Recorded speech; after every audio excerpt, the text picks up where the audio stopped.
Shalom. This is our third seminar, God willing.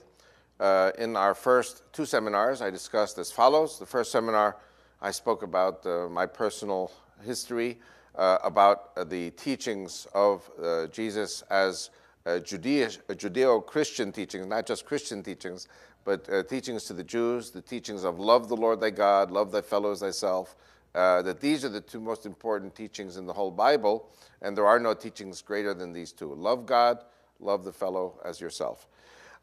In my second teaching, I spoke about the 5 deceptions of Islam, and that love the Lord thy God and love thy fellow as thyself, these two teachings are not in the Quran. That the Quran, that the Islamic so-called religion, is not a religion of love, but a religion of hatred. Islam is not a religion of peace, it is a religion of war. That Allah is not God, but Satan. And this Satan God, Allah, the moon God, the war God, the sword God, wants to destroy the Jews and the Christians and the Hindus and the Buddhists, and yes, even the Muslims. And finally, the Jesus of Islam is not the same Jesus of Christianity, because Jesus of Islam is coming back a second time as a Muslim to slit the throats of the Jews and the Christians who have not converted to Islam on Judgment Day.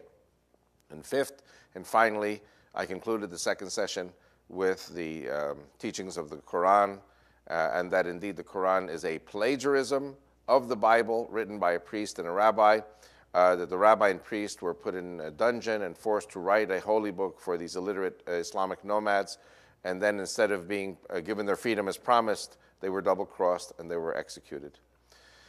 This third session will deal with the Islamic invasions, past, present, and future, the rise and fall of Islam in Spain, Portugal, and France, the rise and fall of Islam through the Turks in Eastern Europe, and then finally the third and final rise before the final fall of Islam through demographic invasion, known as evolutionary Islam, and the Saddam Hussein, Osama bin Laden, violent revolutionary Islam. So we're going to talk about these wars that we are facing today on the face of the earth, and that basically in about 95% of the wars on the face of the planet Earth today, we see Muslim involvement one way or another. So the next 2 hours will deal with the fruit of Islam, which is killing, murder, and the sword. I want to go back, like I said before, to the second deception of Islam, that Islam claims to be a religion of peace, when in fact Islam really means pacification, forced suppression, or liquidation, destruction of the infidel. The world is divided into two. You have the Dar es-Salam, the house of peace, the house of Islam, facing off against the Dar al-Harb, the house of the infidel, and the house of war. There cannot be peace on earth until Islam destroys the house of the infidel. Who is the infidel? The Jew, the Christian, the Hindu, the Buddhist, and of course certain Muslims who are not kosher enough for other Muslims.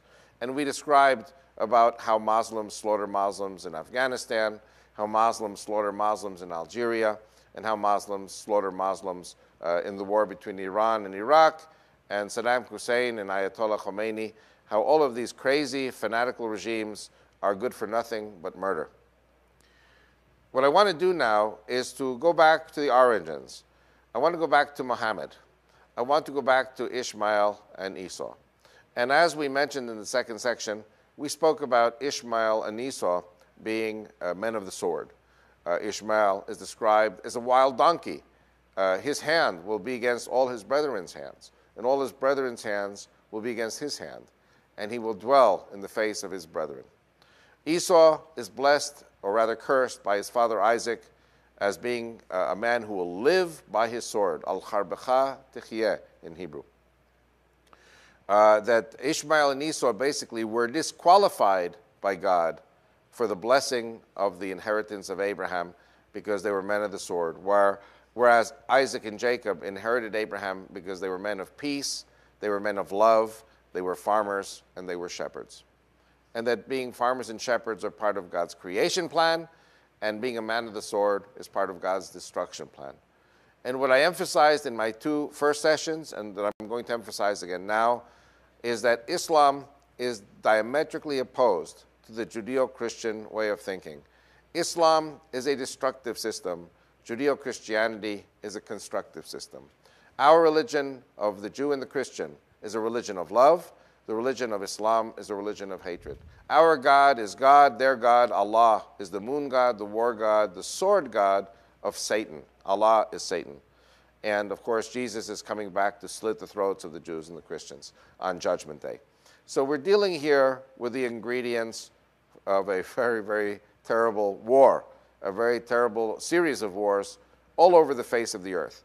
And what I want to do in this section, in this 2-hour teaching, is to review the history of the Islamic invasions in Western Europe, in Eastern Europe, and throughout the world. In the second half of this session, I would like to talk about the 3 revolutions of 1979. The rise of Ayatollah Khomeini after the fall of the Shah of Iran, the Soviet invasion of Afghanistan, and of course, finally, the rise to power of Saddam Hussein. And how these 3 revolutions were watersheds in the development of Islamic conquest of the earth today. Most Americans do not really understand history very well, and if you don't understand history, then history repeats itself. So my job here is to teach history and to show you the mistakes that were made in history, and God willing, we will correct the mistakes that were made in the past so that they do not repeat themselves again in the future. I will talk about how Islam is preparing here in America for another 9/11 type attack. And I don't want to claim any credit, but I did predict in my book, Is Fanatic Islam a Global Threat?, which came out in its 5th edition in 1997. I did predict the use of kamikaze pilots and the destruction of the World Trade Center. I made a tape with Chuck Missler of Koinonia House, and the tape came out on July the 7th, 2001, 2 months before 9/11, where I said very clearly, they will take your planes and they will crash them into the World Trade Center and destroy it. I will present a few ideas, which I pray to God I'm wrong about, but which I'm very afraid are in keeping with Islamic ambitions for the destruction of the great Satan America, which is what they call America, the great Christian Satan. And I personally do believe in the victory of the good guys over the bad guys. In our case, the good guys are the Judeo-Christians who will defeat Islam. So this is what we will talk about in this 3rd session. In our 4th session, God willing, we will talk about the one world government's marriage to Islam. And in the 5th session, we will talk about Israel and the wars that are coming in the Middle East, unfortunately. Again, I pray to God I'm wrong. And how this will affect Jews and Christians everywhere on the earth, and how this will affect the coming or the returning of the Messiah on the Mount of Olives in Jerusalem, Israel. So what I want to do is I want to go back to Muhammad, and keeping in mind that Islam is a religion of war, that Islam is a religion of the sword, I wanted to look also at the 10th commandment. And as you remember, I said in the 2nd teaching that the 2 most important commandments are not in the Quran: love the Lord thy God, love thy fellow as thyself. The 10 commandments are not in the Quran, except for one: thou shalt not kill any man whom Allah has not deemed that you should kill, except for a just cause, which means basically for a just cause, you can kill. So the 10 commandments are not in the Quran. And there is one commandment of the 10 commandments, the number 10th, the 10th commandment: thou shalt not covet that which is thy neighbor's, not his house, not his wife, not his property. Islam is a religion of coveting. And Muhammad, when he was rejected by the Jews and the Christians, Muhammad decided to take out his vengeance on the Jews and the Christians by attacking the very camel caravans that he owned and other rival camel caravans. He knew the trade routes. He knew the times of the camel caravans going through. And to make a very long story very short, within a very few years, Muhammad invited pagan Arabian tribes to join his cause, and he promised them the plunder, the loot of the camel caravans carrying Jewish and Christian merchandises. And this basically set the trend for what has been going on for the last 1,400 years. That which is of the Jew, that which is of the Christian, belong to you, O Muslim.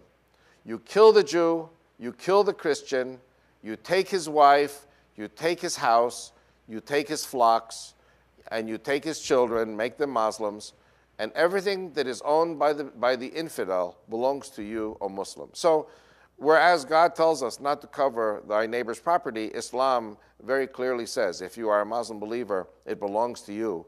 All you have to do is kill the Jew or the Christian and take his house, his wife, his children, his property, etc. And to make a very long story short, like in 9/11, 9/11 was an attack attempting to destroy the economy of the United States of America, attempting to destroy the economy of the world.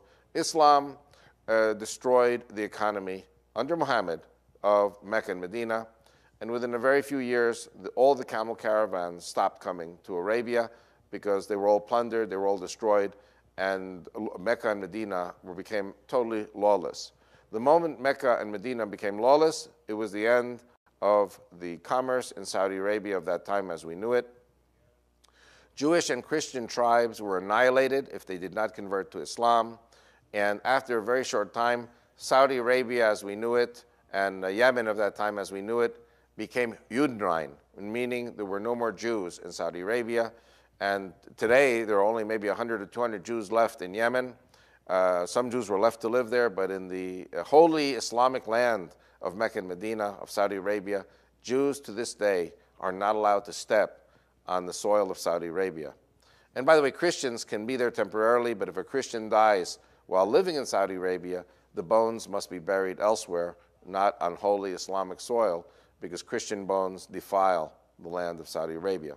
This is what the Muslims preach. So, to make a long story short, after the camel caravans are destroyed and after the commerce is destroyed, these pagan Arabian tribes, now known as Muslims, now have a problem. They've destroyed the commerce.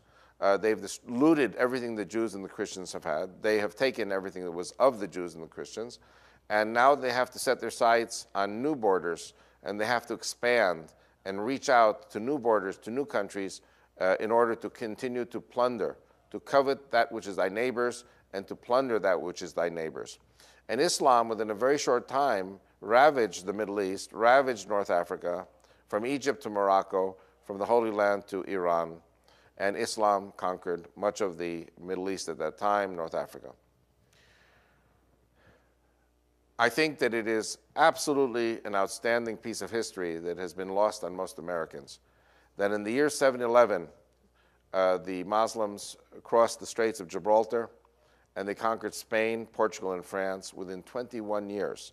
The Muslim reached the city of Poitiers in France. There were two major battles. One is the Battle of Poitiers in 732 and the Battle of Tours. These two battles were the turning point, the beginning of the end of the Islamic Moorish invasion of the Iberian Peninsula. But it took the Christians 800 years to defeat the Muslims. First they were pushed out of France, then out of northern Spain, then out of Portugal, and finally the last Islamic kingdom in Spain was the Moorish kingdom of Granada, and it took until 1492 to defeat the Muslims. American history, and since this tape is made primarily for the American people, and maybe the Canadian people as well, the history of Canada, the history of America, is not much more than 380 years, maybe 400 years. Islam ruled Spain for 800 years. There was a war going on of 800 years between Christians and Muslims in Spain, Portugal, and France. It's very hard for Americans whose history, or Canadians whose history is only 800 years, to appreciate what an 800-year religious war is like. By the way, I was in Spain on my first honeymoon. My wife and I, after 35 years, took a honeymoon. We took 1 week in Spain, and we flew into Valladolid, and which is in the north of Spain. We rented a car, we drove to Madrid, and then from Madrid we went down to Malaga, and we were in the south of Spain. And it's interesting that you drive from Valladolid, which is basically on a plateau. It's pretty flat. You have some ridges there, but it's mostly flat. You drive to Madrid, you cross a very, very low mountain ridge, and then you're in Madrid. And then from Madrid south, it's basically flat until you hit a place called Bailén. And Bailén, all of a sudden, you begin to see mountains. The south of Spain, which is where the Moorish kingdom of Granada was mountains. And the rest of Spain, pretty much, was flat. You have, again, some mountains more in the north, and you have the Pyrenees on the border with France. But the south of Spain is known for being mountainous, and this was the last bastion of Islam to fall to Christianity in 1492. Very, very important, because I never understood why Ferdinand and Isabella were so ruthless in 1492 to expel the Jews and the Muslims from Spain. And they said, basically, you want to stay in Spain, you have to convert to Catholicism. And as a Jew, this is one of the most painful things in Jewish history. And all my life, I loved the Muslims and I hated the Christians because of the Spanish expulsion of the Jews and Muslims from Spain in 1492. We Jews call the history of Spain under Islam until 1492 as the Golden Age, the Golden Era. And this was ended by these barbaric king and queen, Ferdinand and Isabella. And I hated the Spanish, I hated the Catholics, I hated Ferdinand and Isabella for this decision. But as a result of my trip to Spain and driving from the north of Spain all the way to the southern tip of Spain in Gibraltar, all of a sudden I began to understand why Ferdinand and Isabella were right, historically. Again, from a Jewish perspective, they were wrong, but from an objective, global perspective, Ferdinand and Isabella had no choice. And I want to review the history of the wars in Europe for all of you to understand, at least from my perspective, why I say this. And I know a lot of Jewish people who will be listening to this will disagree with me, but that's okay. Go to Spain, drive from the north of Spain to the south of Spain, and you'll see why I'm right. Whoever controls the mountains in the south of Spain controls Spain. It is true that the Christians defeated the Muslims in successive wars, and by 1492 you had the beautiful Alhambra and the Granada and the Kingdom of Granada, and the Spanish expelled the last Islamic king, Moorish king Boabdil. Boabdil, by the way, was crying on his balcony in his palace, and his mother came over to him and said, "Don't cry like a woman for the kingdom you could not defend like a man." Now, what happened here was that Boabdil was a pacifist. Boabdil was a peace person.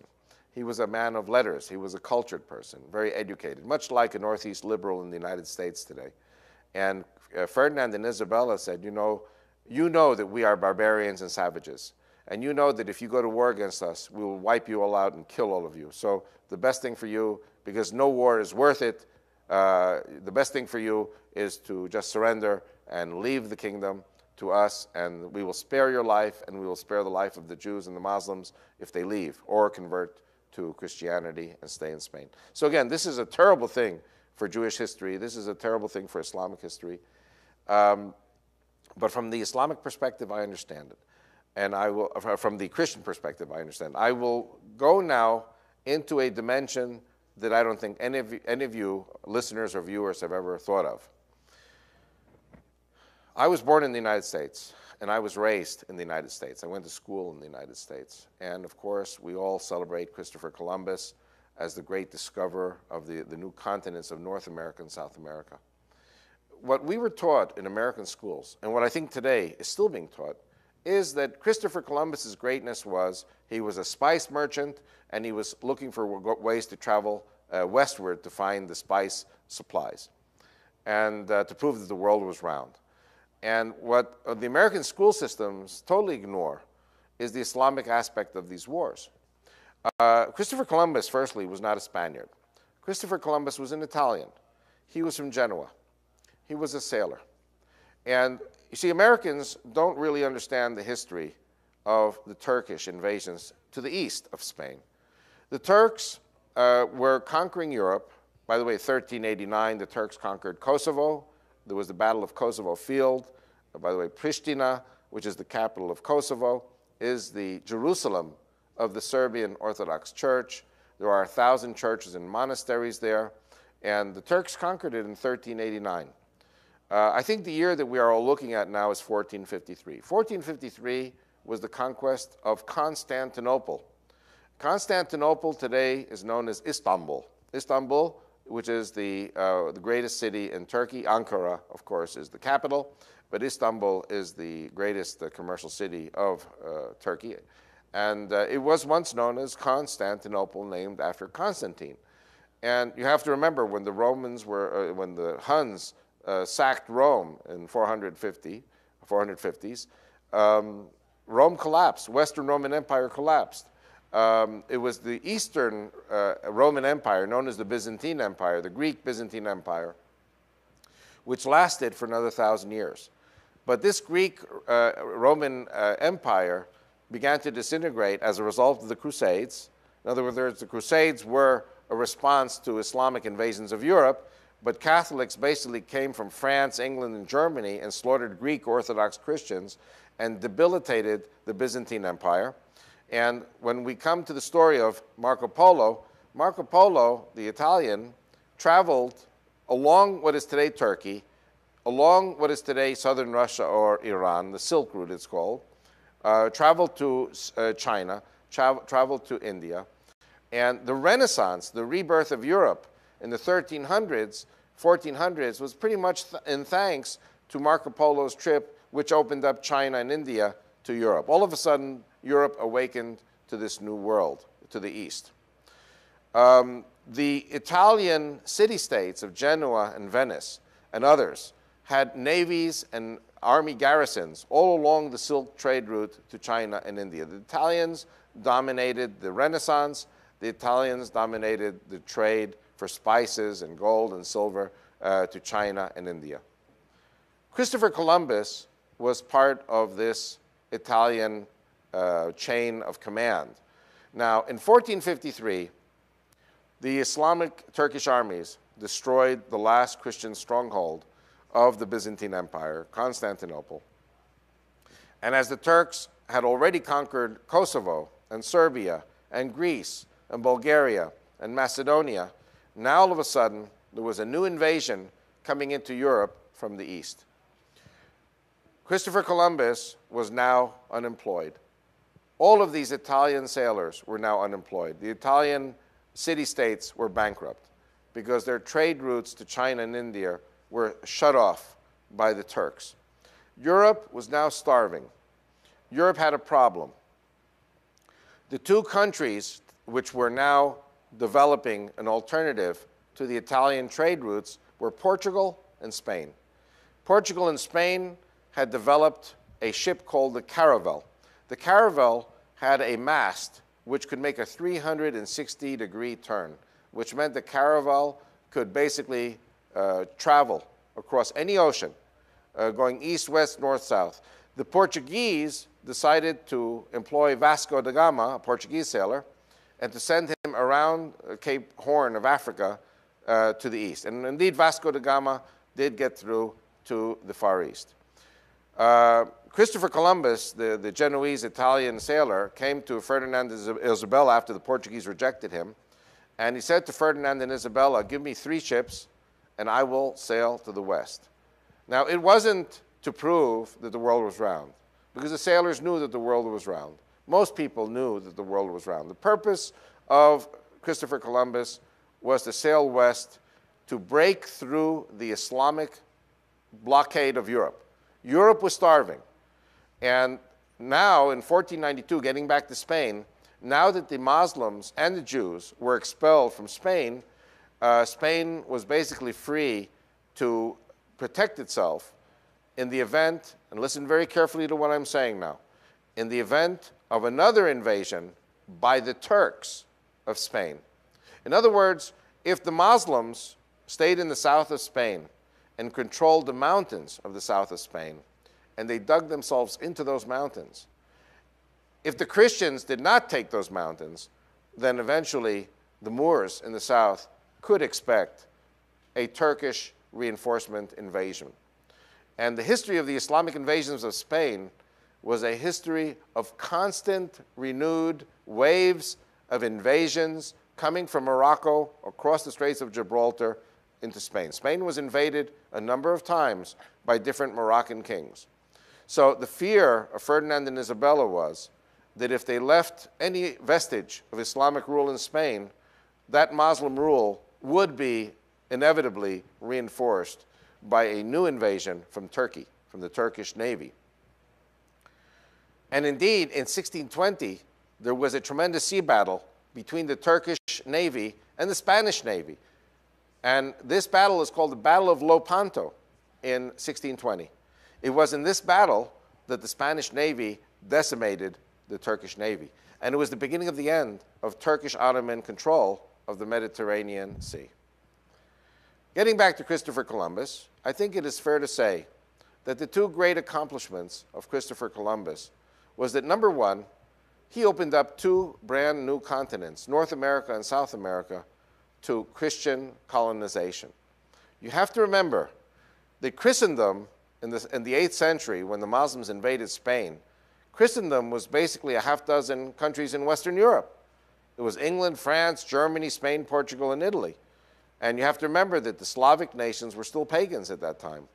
The Slavic nations, Russia, Poland, Ukraine, these countries came aboard with Christianity only in the 9th, 10th century.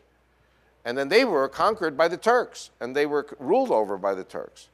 So Christendom was basically maximum a dozen countries in Europe. What Christopher Columbus did was, now all of a sudden, in addition to these dozen countries in Europe, now all of a sudden you had two whole new continents which were open to Christianity. And eventually the Russians fought the Turks, the Persians, and other Islamic groups back, and the Russians reached the Pacific Ocean. It was really like what the Americans call manifest destiny. The Russians had their own form of manifest destiny when they defeated the Turks, the Persians, the Mongolians, and of course the Chinese, all the way to Vladivostok. So by the 14th, 15th, 16th centuries, we see Islam is defeated in Spain after 800 years. The Turks were at the gates of Vienna until 1648. The Turks were parked outside the gates of Vienna, Austria for 200 years.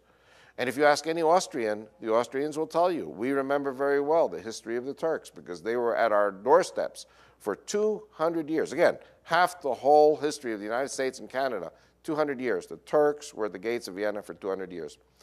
They ruled over the Magyars, over the Hungarians for 150 years. The Romanians, the Ukrainians, the Russians fought the Turks. The Bulgarians, the Greeks, the Serbians, the Croatians fought the Turks. And it took centuries to push the Turks back to the Bosporus.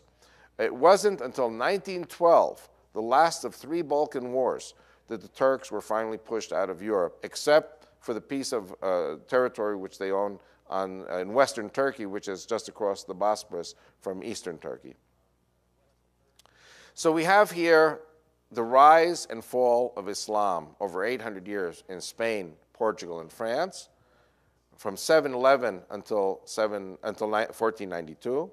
And then we have the rise and fall of Islam through the Turks in Eastern Europe, which ended basically in 1912. So we're talking about over 1,000 years of wars in Eastern Europe between the Christians on the one side and the Turks on the other side. Now, it's also very important to stress that where the Turks conquered, they left a legacy. The Turks, for example, came to the Albanians. The Albanians did not want the Turks. The Albanians were basically Greek Orthodox Christians. Albanians speak a different language than the Greeks do, but the church was Greek Orthodox.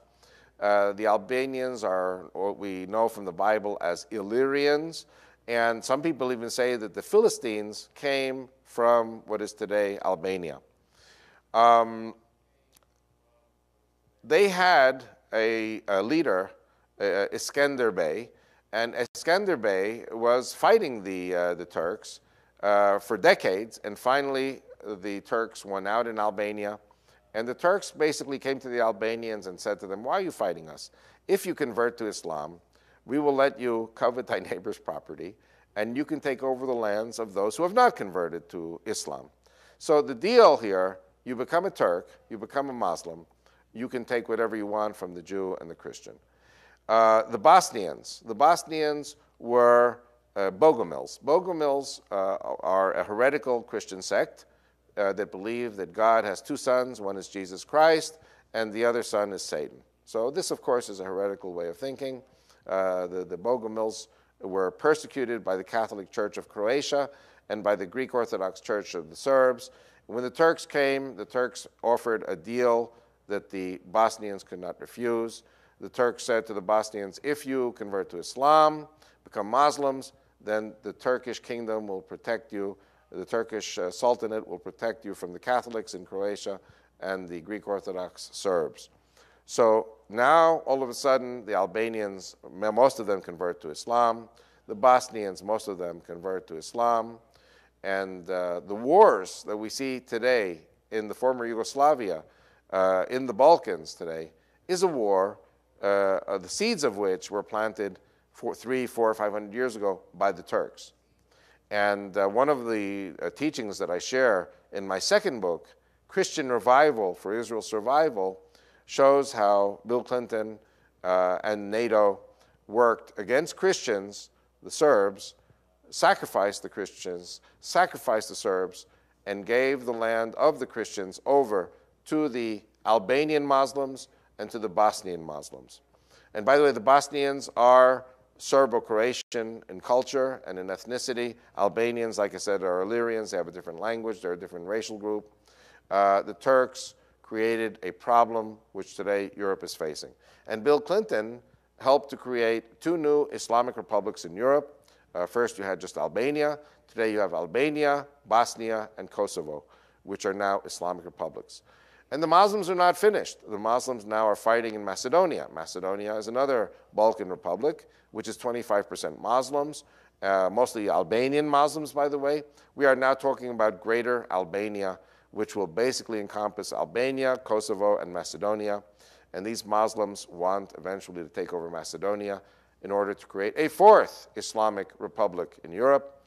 And once they have taken Macedonia, they will be able to link up somehow with the Turks who live in southern Bulgaria and the Turks who live in Thrace in eastern Greece, and then link up with the Dardanelles. And we will see basically a return, God forbid, to a land bridge of Turks going all the way to the Adriatic Sea and bordering with Italy and Austria. So this is one of the legacies of the Turkish invasions of Europe. And again, most Americans don't understand this. And one of the important aspects that I emphasize in my second book, Christian Revival for Israel's Survival, is that if Bill Clinton and if the one world government, which we will be discussing in the 4th session, if the one world government sacrifices the Christians of Serbia for the sake of the Muslims, then Bill Clinton and people like him can come to the Israelis and say, hey, we are Christians and we sacrifice Christians for the sake of the Muslims, and you Jews will be sacrificed for the sake of the Palestinians. And what we did to Milosevic by making him a war criminal, we will now do to Sharon or to any Israeli prime minister who dares to stand in our way, because Israeli settlements are illegal, they are war crimes, and any Israeli prime minister who does not disband these Israeli settlements will be considered a Milosevic and will be kidnapped and will be taken to The Hague in the Netherlands and tried as a war criminal.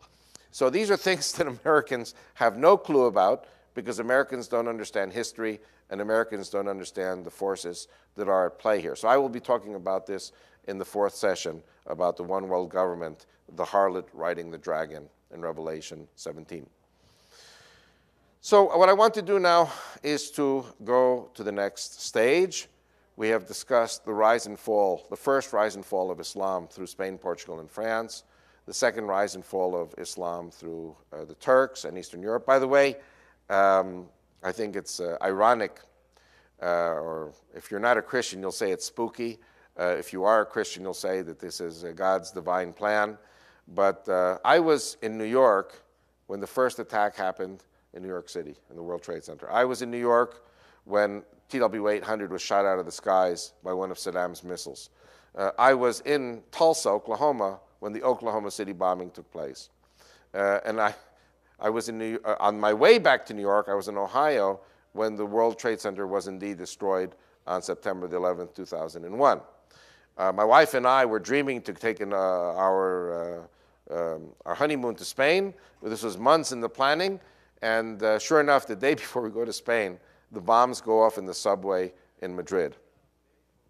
And Aznar, the Partido Popular, Popular Party leader, who was Prime Minister of Spain, made the big mistake of blaming the bombings on the Basque ETA nationalist group, seeking independence for the Basque area of northern Spain. And the Spanish people saw right through it. And because Aznar lied to his people. They voted in Zapatero. Zapatero is the leader of the Socialist Party. And the first thing Zapatero did, which is kind of like Kerry of the Democratic Party and kind of like the Labor Party people in Israel, the first thing he did was to surrender, to appease the Muslims and to say to them, well, okay, you want us out of Iraq? We'll leave Iraq. Iraq is a fiasco because Iraq is an American idea. We will keep our forces, however, in Afghanistan because Afghanistan is a UN, under UN auspices. It's a UN project. A few days later, after the bombings, which killed almost 200 people in Spain, Zapatero wins the elections, pulls the troops out of Iraq, and then a big bomb is found on the railroad tracks going from Sevilla to Madrid. And a few days later, there is a terrorist confrontation in Linares, one of the neighborhoods of Madrid, and 4 Muslim terrorists blow themselves up, including the ringleader of the bombings of 3/11 in Spain. And the Spanish police find an interesting videotape there. The videotape is of the Osama bin Laden group, and they say the Spanish have to pull their troops not only out of Iraq, the Spanish have to pull their troops out of Afghanistan as well, even though this is international auspices of the United Nations. And I remember quite a few months before the attacks, the bombings went off in Spain, that Osama bin Laden made another tape about Spain. And he said, Spain belongs to the Muslims. Spain was Islamic for 800 years, and the Christians have only been there since 1492, 500 years. Therefore, it is Islam's rightful claim to Spain, and there will be no peace in Spain until Islam returns to control Spain. In other words, Zapatero can pull his troops out of Iraq, Zapatero can pull his troops out of Afghanistan, and there still won't be peace in Spain until Islam returns to control Spain. And by the way, my wife and I had to rent a car. We drove to Gibraltar. And Gibraltar is a very interesting place. Gibraltar is a British colony on Spanish soil. And we had never been in Spain. We had never been in Gibraltar. My wife and I drove to Gibraltar, and we drove around in Gibraltar. And we had a hard time finding a place to park the car because it's so small there. But we found a place miraculously. And there I met one of the local reporters from the newspaper. And we started talking. And I really didn't say anything about myself. I just asked him, what's the population of Gibraltar? And he said to me, 30,000. And I said, how many Jews? I'm a Jew. How many Jews are there in Gibraltar? He said, 600. There are Hindus also from India who are British nationals, so they have the right to move to Gibraltar. So there are 30,000 people in Gibraltar, 600 are Jews, 500 are Hindus, 7,000 are Muslims. In other words, 25% of the population of Gibraltar are Muslims. And the Muslims, by religious commandment, reproduce inordinately more than the Jews, the Christians, and the Hindus. So they will be the majority in Gibraltar, a strategic, militarily strategic piece of territory on the southern tip of Spain. The Muslims, within 20 to 30 years, I predict, will take over control of Gibraltar, unless Spain takes Gibraltar from the British. And I could never believe I would say this years ago. I'm a stamp collector, I'm a coin collector, I'm happy to go to Gibraltar and be in a British colony. And you have all these British stores, Marks and Spencers and everything like that. But Spain must take Gibraltar from the British and purge that colony of the Muslims, because otherwise they will take over the colony and create an Islamic Republic of Gibraltar. By the way, Gibraltar in Arabic is Jebel Tariq. Jebel Tariq, Gibraltar. Jebel Tariq means the mountain of Tariq. Tariq was the conqueror, one of the conquerors of Spain. And you know, you go to the south of Spain and you find so many Islamic names. And Malaga, for example, is Malaka, which means queen. Cadiz means the Qadis, the Islamic rulers. I can give you hundreds and hundreds of names in Spanish which come from the Arabic. So there was a very strong Arabic influence, Islamic influence in Spain. And Spain is marching, Islam is marching on Spain. You have today officially 1 million Muslims in Spain out of 40 million, but I think it's probably a lot more than that. Again, whenever Muslims give you the statistics, it's going to be more than what they say officially. My work over the last few 2 years, has been beginning to emphasize the Islamic threat in Europe. Europe, like I said before, now has 3 Islamic republics, 2 of them thanks to Bill Clinton, Albania, Bosnia, and Kosovo. Very soon, God forbid, Macedonia will join them. Greece made a terrible mistake by bringing in 500,000 Albanian Muslims.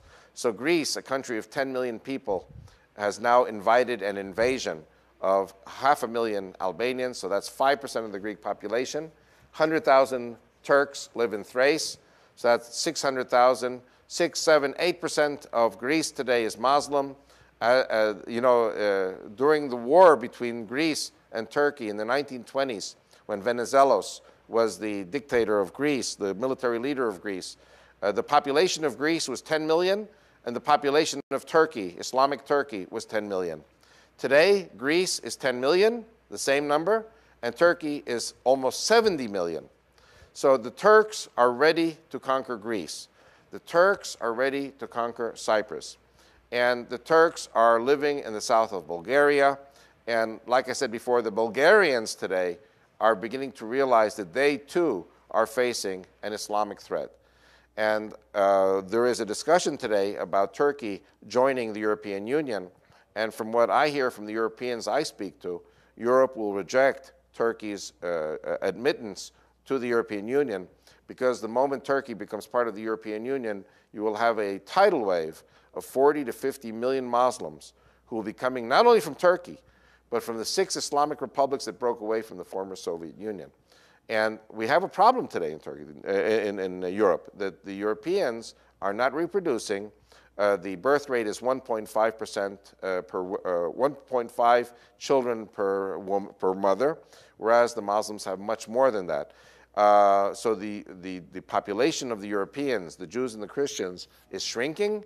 And in order to pay for the welfare services for the elderly people who are the Christians and the Jews, they are importing Muslim workers to work and keep the industries going and pay the taxes. So within 1 to 2 generations, Islam is now invading Europe in a friendly way, in a peaceful way. Austria today is 20% Muslim. In Austria, the Muslims have 12 children per family on the average. The Jews and the Christians have 1 or 2 children. So in 30 years from now, Austria will be a Muslim country. France is 17% Muslim. France will be a Muslim country in 40 years. England is 10% Muslim, and maybe it'll take 50 years. England will be a Muslim country. Today, Belgium and Holland, more than 50% of the young people under 18 are Muslim. So within a generation or 2, all of Europe will fall to Islam. This is not by mistake. This is by plan. What I want to do now is I want to shift over to the revolutions of 1979. And I am a history freak, and I'm not ashamed to say it. I love history. I love ancient history. I love biblical history. I love medieval history. I love modern history. If you love history and you see the patterns of the past, it's usually very easy to see the patterns of the future. If you do not love history and you do not study history, then if you don't understand the history of the past, you cannot see the patterns of the history that is coming right in front of you. The wars of Islam have been changing. Like I said before, the first wars in Spain, Portugal, and France were military. The second wars through the Turks were military. Today, Islam is invading Europe. Islam is invading the African countries. Islam is invading North and South America by demography, simply by overproducing children and replacing those who are not Muslims with Muslims. It's almost, excuse me for using the example, like cancer, like a malignant cancer that grows and grows and grows and then takes over and then kills the host on which it's growing. Then when the host dies, the cancer dies as well. So Islam, after it destroys wherever it goes, it too will be destroyed. Again, this is a satanic plan to destroy human life and to destroy those who love God. 1979, we had 3 major watersheds in world history. We had a revolution in Iran, We had a revolution in Afghanistan. It was basically called the Soviet invasion. And then Saddam Hussein came to power in Iraq. These three countries, Iran, Iraq, and Afghanistan, are a watershed event. These watershed events, by the way, have nothing at all to do with Israel. These are local events. Let's start first with Iran. Iran, under the Shah Reza Pahlavi, was an ally of the United States. Iran was an ally of Israel. Iran was a cornerstone of the West in the Cold War against Soviet Russia. Jimmy Carter in 1979 was president of the United States at that time. Jimmy Carter is notorious, is famous, infamous for his human rights obsession. And because the Shah of Iran was considered a dictator and considered guilty of human rights violations, Jimmy Carter decided to bring down the Shah. The State Department agreed with this, and Jimmy Carter and the State Department together brought about the fall of the Shah of Iran. What Jimmy Carter and the State Department did, basically, was to shoot America in the foot. Jimmy Carter and the State Department brought down the Shah of Iran, and because of their ineptness and stupidity and shallowness, their ignorance, they brought about the rise to power of Ayatollah Khomeini. Ayatollah Khomeini was seen in those days as a popular leader supported by the democratic groups, the socialist groups, the women's groups, the labor union groups. Everybody supported Ayatollah Khomeini in overthrowing the Shah. This was orchestrated by Ayatollah Khomeini until he reached power. Once he reached power, he destroyed the democratic groups, he destroyed the socialist groups, he destroyed the women's groups, and he destroyed the labor unions. And then there was no other group except for the Nazi Party, the Ayatollah Khomeini Islamic Party. It's exactly what Adolf Hitler did in 1933. Adolf Hitler came to power in Germany by democratic means, and once he came to power, he destroyed all the other rival groups. This is exactly what Khomeini did in Iran in 1979. So instead of supporting the Shah and fighting Islamic fundamentalism, Jimmy Carter brought about the rise of Islamic fundamentalism. Jimmy Carter shot America in the foot. Jimmy Carter turned Iran from being America's #1 ally into America's #1 enemy. And all Americans know what happened at the American Embassy in Tehran, which was the beginning of a war between Islam and Christianity, a real war, the modern war, the 1979 watershed, as I call it. The second revolution, and by the way, this had nothing to do with Israel. This was a war, an internal war in Iran, and the United States basically backed the wrong side. It's not the first time, and it's not the last time. 1979, the Soviet Union is watching Afghanistan self-destruct. Now, in the 50s and early 60s, you had a king, Mohammad Zahir Shah, and he was the king of Afghanistan. He was a modern Western leader. His wife was a modern Western Muslim woman. She had studied in university. And Afghanistan was outside of the Soviet orbit. Mohammad Zahir Shah was deposed by a cousin, and then that cousin was deposed by another cousin, and little by little, Afghanistan fell into absolute anarchy, which is what I described in my first two sessions, that Islam is an anarchist, bedlam-type organization or system. The Soviets in 1979 decided that Afghanistan was such a divided country that it was time for the Soviets to move in to support one of the factions and take over Afghanistan. And you have to remember that Afghanistan, as I said in my second session, is made up of 4 ethnic groups. You have the Hazaras, who are Shiites like Iran. You have the Tajiks and Uzbeks, who are related by blood to the Tajikistan and Uzbekistan, which are formerly Soviet republics. And then you have the Pashtuns in the south, who are related to the Pakistanis. So the Russians basically came in, and a civil war started. And little by little, Muslim groups started organizing to defeat the Soviet communist atheists.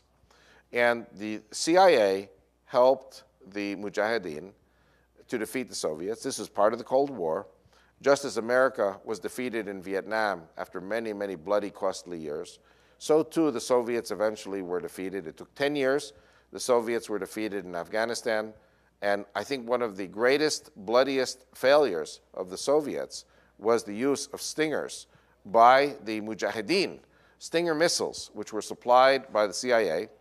According to Charles Kogan of the CIA, he said this in the Jihad in America, the PBS video, which I make available on my website, vigmord.com. The PBS video discusses how the CIA's plan was to support the Mujahideen, the holy warriors of Islam, in order to defeat Soviet communism and expel the Soviets from Afghanistan. Praise God, the Soviets were defeated, and communism eventually was completely defeated in 1990. But again, the faulty thinking in Washington, D.C. was that if the CIA, if the American government supports the Mujahideen in Afghanistan, then the Mujahideen afterwards will be loyal allies of America. They will be grateful. They will be beholding to the United States for having helped them to win their victory over the Soviets. And this was a mistake. This was fallacious thinking. What happened, in fact, was that the Muslim Mujahideen holy warriors came to the conclusion, if we can defeat the great Soviet Satan of Russia, so now we can defeat the great Christian Satan of America. There are no more superpowers. There are no more mini-powers. What matters is the willpower that springs from our Islamic religious belief. And so Afghanistan eventually descended into the chaos and the self-destruct mode of the Taliban and the Al-Qaeda. And eventually 9/11 happened, and the United States had no choice but to go back into Afghanistan, and this time to liberate the people of Afghanistan from this crazy Islamic Taliban and Al-Qaeda leadership. So this is the second revolution of 1979. And again, this has nothing to do with Israel. This is a local story. The third and final and most dramatic revolution of 1979 was the rise to power of Saddam Hussein. Saddam Hussein came to power as a result of support he received from George Bush, the father, who was head of the CIA in 1977 and helped Saddam to come to power. Saddam and George Bush, the father, were good friends, and George Bush was a stalwart supporter of Saddam Hussein in the war between Iran and Iraq. Now, we have to remember, in 1979, after Jimmy Carter goofed and brought into power Ayatollah Khomeini, the Reagan administration comes in and sees that a terrible mistake has been made, and the United States has to support the assets that are there that can help to defend the West and defend the Arab world from the Iranians. And so the American administration under Reagan supported Saddam Hussein, and George Bush, the father, supported Saddam Hussein. And over a period of 9 years, a terrible war raged between Iran and Iraq. And Saddam Hussein was viewed by the United States as the Messiah. Saddam Hussein was viewed as an ally, as the defender of the modern West. Don't forget, Saddam Hussein, the Ba'ath Party, is not a fanatic Muslim party. It is a socialist Nazi party. They are secular. They are anti-religious. By the end of the war with Iran, over 1.3 million Iranians died, and maybe as many Iraqis died, or at least 2 million people died as a result of Saddam Hussein's wars. Saddam Hussein was on the verge of bankruptcy, and he came to the ambassador of the United States, April Gillespie, and he said to her 6 days before the invasion of Kuwait, what would America do if Iraq invaded Kuwait? Now, April Gillespie denies ever saying this, but the media says that she said, and I believe the media, and I believe certain Iraqi spokespersons who have come out and said that April Gillespie said, America does not intervene in the internal affairs of the Arabs. Saddam Hussein understood this to mean that he could invade Kuwait, which was once part of Iraq, and reunite Kuwait with Iraq, thereby bringing all the wealth of Kuwait, oil wealth and money wealth, into the treasuries of the Iraqi people to help Iraq overcome its bankruptcy, that Iraq could become solvent if it could conquer Kuwait. The moment they occupied Kuwait within 6 hours, all of a sudden now the Saudis were crying bloody murder. The Emirates, all the Arab countries were crying bloody murder. and there was a fear, maybe rightfully so, that Saddam Hussein was a Hitler who, unless he was stopped, he would overrun the Emirates, he would overrun Saudi Arabia, he would overrun Jordan, he would overrun Syria on his road to Jerusalem to defeat the Jews. And so we have, as a result, Desert Shield and Desert Storm.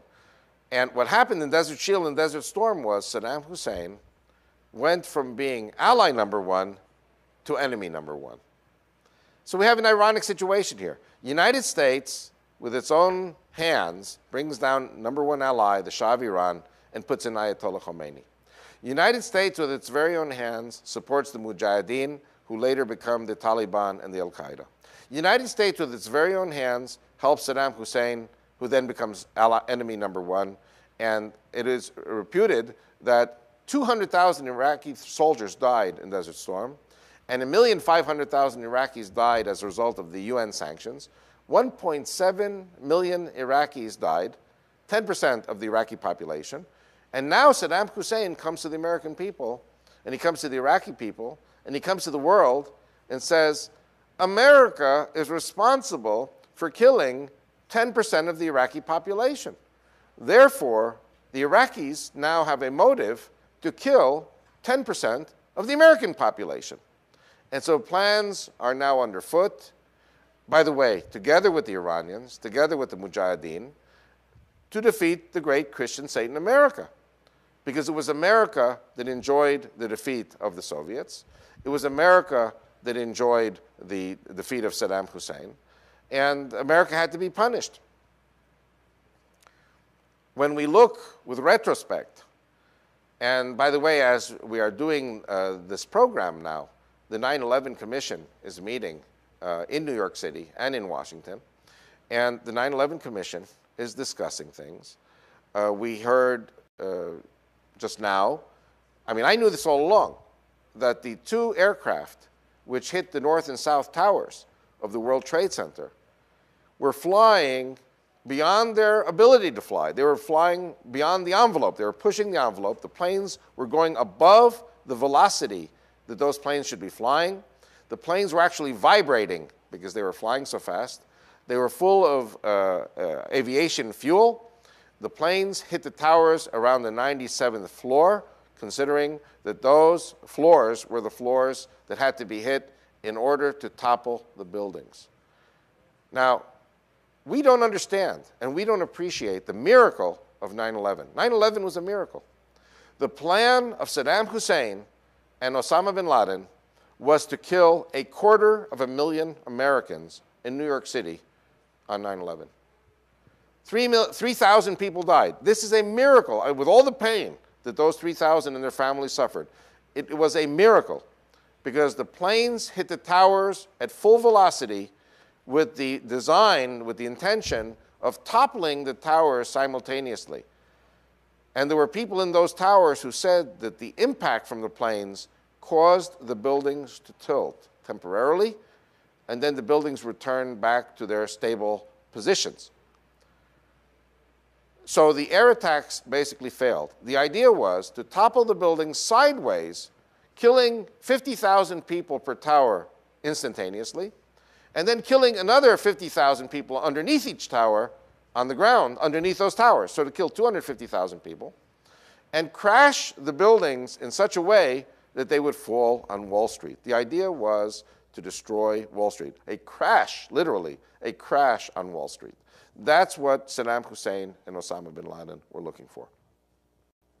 By the way, when we look at the explosions that took place underneath the World Trade Center in February of '93, this was also, the idea was to destabilize the foundations of the World Trade Center and then to cause the buildings to be toppled as a result of an explosion underneath the buildings. That failed, so they went over to the next strategy of toppling the towers with aircraft. The motive is there. If America kills 200,000 soldiers and then another 1,500,000 die from UN sanctions, therefore America must lose 10% of its population. And a good way to start is with the destruction of the American economy, the destruction of the World Trade Center, and the killing of hundreds of thousands of people in New York City on that day.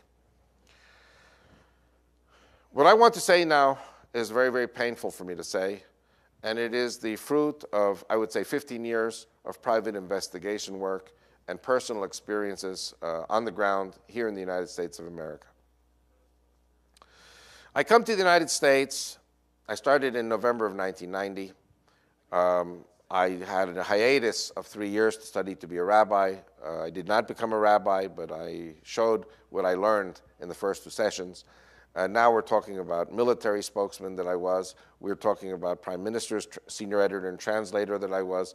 And we're talking about private investigator that I am. And I travel around the United States. I travel along the Mexican borders. I travel along the Canadian borders. And I pick up information in churches and in synagogues and locally with people. And these are things, usually you pick up little pieces of the jigsaw puzzle. And the question is, firstly, are you going to be traveling to pick up the pieces? Most people are not going to be traveling to do it. And secondly, once you are traveling, are you capable of piecing the jigsaw puzzle together? And this is what my life has been about and for the last 15 years, and this is what my books are about. I come to the United States for the first time in 1990. I started in San Antonio, but my first visit to the Rio Grande Valley was in 1992. I go down there and I speak in a church in Brownsville, Texas called Central Christian Church. And after I speak, we go out to dinner. I gave one of my typical Israeli Army spokesman type messages. I talk about the Middle East. Oh, excuse me, my vibration phone just went off. So I go to Brownsville to this church, and after I speak in the church, we go out for dinner, and people are saying to me in dinner that one of the sons of the elders in this church is a former Green Beret, and the Green Beret tells about these plans by the U.S. military in Brownsville, contingency plans for an Islamic attack across the borders from Mexico into Brownsville. That the plan is to attack synagogues, churches, and military installations and economic infrastructure. And so I said to this elder from the church, I said, the Mexicans? What problem do you have with the Mexicans? Mexicans are good people. Maybe they're coming across the border because they're looking for work. And he said to me, no, you don't understand. We are talking about Islamic infiltration from across the border in Mexico. In other words, Muslims get into Mexico through different ways. They come in by plane.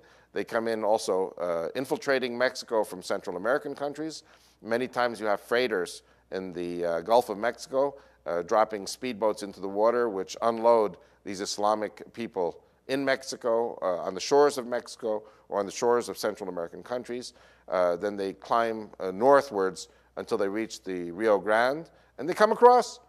And there is, for example, in one of my testimonies in my book, there is a house of detention in the south of Texas.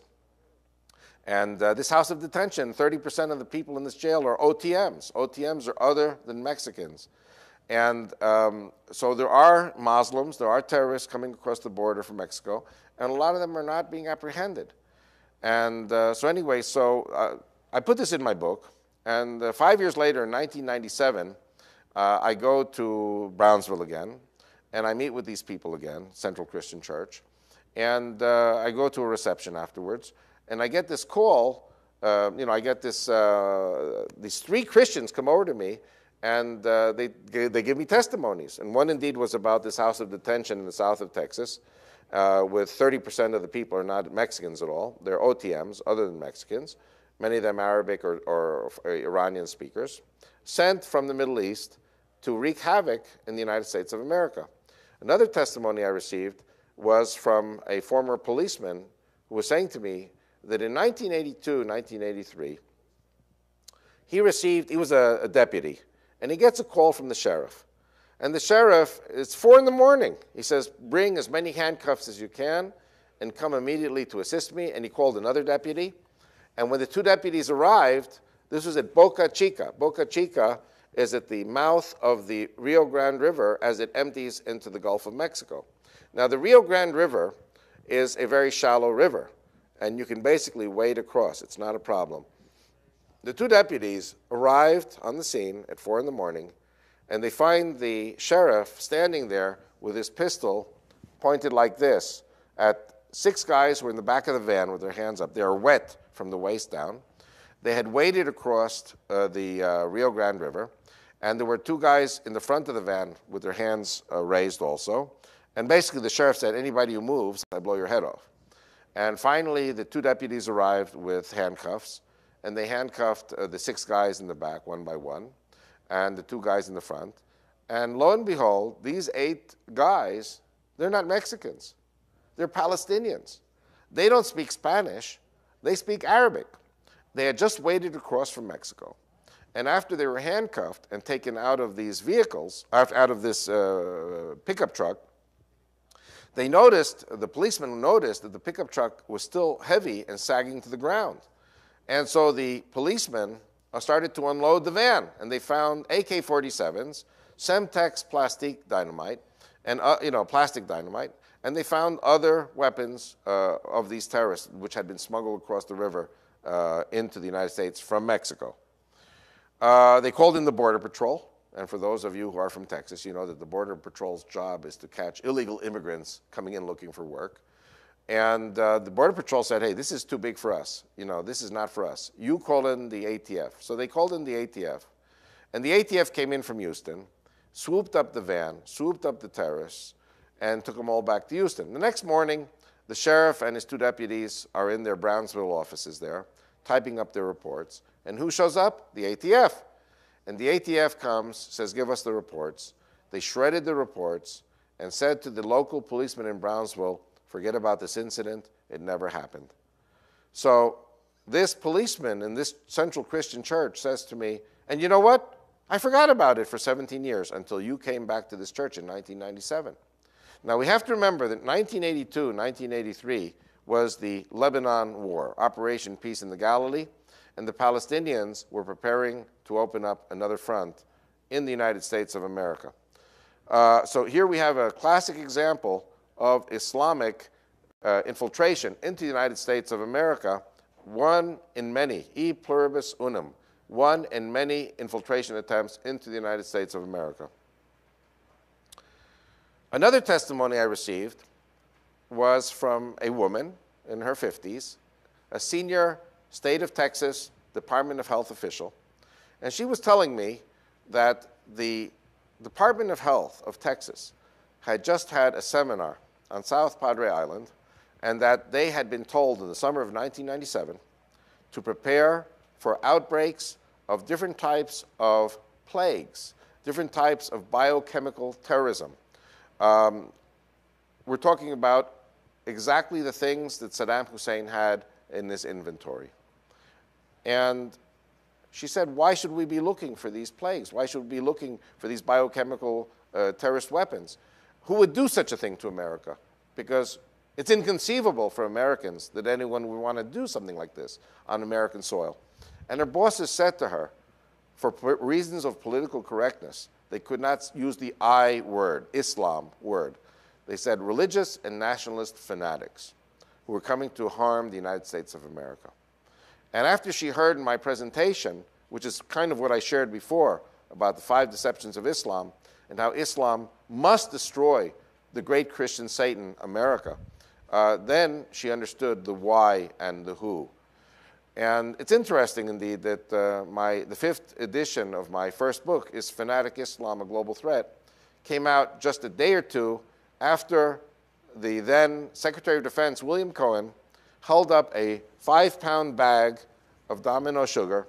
Here's a Bible, but I'm pretending it's a 5-pound bag of Domino sugar.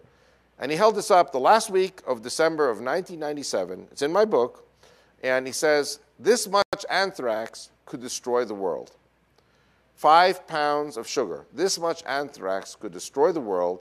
And he said, at this very moment as I speak, 28 cities in America are being targeted for destruction by religious and nationalist fanatics who are here to destroy the United States. They're targeted with biochemical weapons of mass destruction. I think it's kind of ironic that everybody is jumping on George W. Bush because they did not find so many weapons of mass destruction yet. Here, Secretary of Defense William Cohen in 1997, in December of 1997, spoke about 28 American cities targeted for anthrax, botulism, bubonic plague destruction by religious and nationalist fanatics.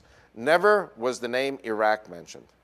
Now, this is one testimony from the south of Texas. I want to talk about things that have happened to me in my life.